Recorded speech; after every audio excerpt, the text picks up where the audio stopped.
이번 한미 정상회담을 바라보는 시민들의 마음은 불안하기만 합니다. 윤석열 대통령의 국빈 방문 이후 발생할 수 있는 감당하기 힘든 부작용을 우려하기 때문입니다. 윤석열 정부가 강행하는 힘과 군사력만을 앞세운 대북 강경 정책, 주변국 관계와 균형을 도외시하는 주권까지 포기하는 대미 편승 정책, 미국이 요구하는 한미일 군사연맹을 위해 양국 간의 중요한 현안을 모두 무시해버린 대일 외교 참사가 시민들의 합의나 충분한 공론화가 이루어지지 않은 상태에서 더 회복 불가능한 수준으로 고착될 것을 우리는 걱정합니다. 한미 정상이 지금 해야 할 일은 한반도 평화를 위한 현실적인 해법을 찾는 것입니다. 높아진 군사적 긴장을 완화하는 것이 시급합니다. 지금은 억지가 아니라 무력 충돌 예방에 힘을 쏟아야 하는 시기입니다.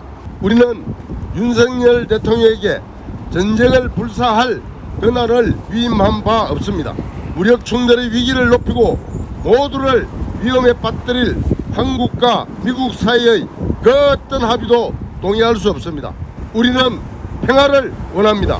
우리는 평화를 원한다. 적대를 멈춰라. 적대를 멈춰라.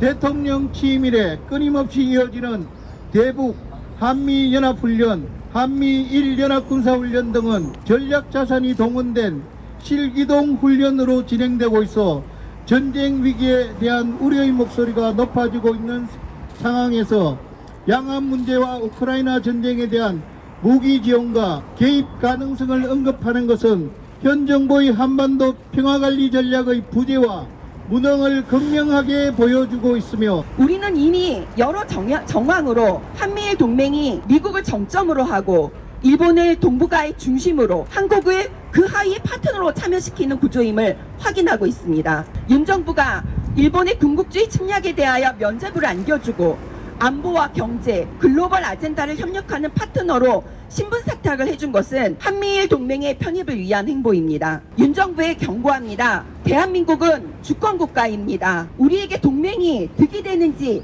해가 되는지 판단 자체가 어려우면 국민에게 물어주십시오. 정전 70주년, 이 총성 없는 비정상적인 전쟁은 도대체 왜 70년간 이어갔을까? 그것은 이 분단체제를 바라는 사람이 있었고 분단체제 속에서 이익을 챙기는 사람이 있었기 때문입니다. 도청 사건으로 가장 유명한 사건이 무엇일까요? 아마 미국에서 있었던 워터게이트 사건이 아닐까 합니다. 이 사건으로 닉슨 대통령이 사임까지 하게 되죠. 이런 것들을 막기 위해서 법으로 규정을 해놨습니다. 바로 통신비밀보호법입니다. 통신비밀보호법 제3조를 보면 누구든지 공개되지 아니한 타인 간의 대화를 녹음 또는 청취하지 못하게 되어 있습니다. 진상에 대한 조사를 하고 관련자가 있으면 법에 따라 처벌을 하면 됩니다. 그런데 현재는 피해자도 침묵하고 있고 가해자도 침묵하고 있고 그 기밀을 유출했다는 군인만 체포되고 있는 상황인 것입니다. 과연 정부에서 강조하는 공정과 상식이 이번 도청 사건에 어떻게 적용되고 있는지 지금 우리는 잘 알고 있습니다. 도청에 대한 진상조사, 그에 따른 책임자 처벌을 강력하게 요구합니다.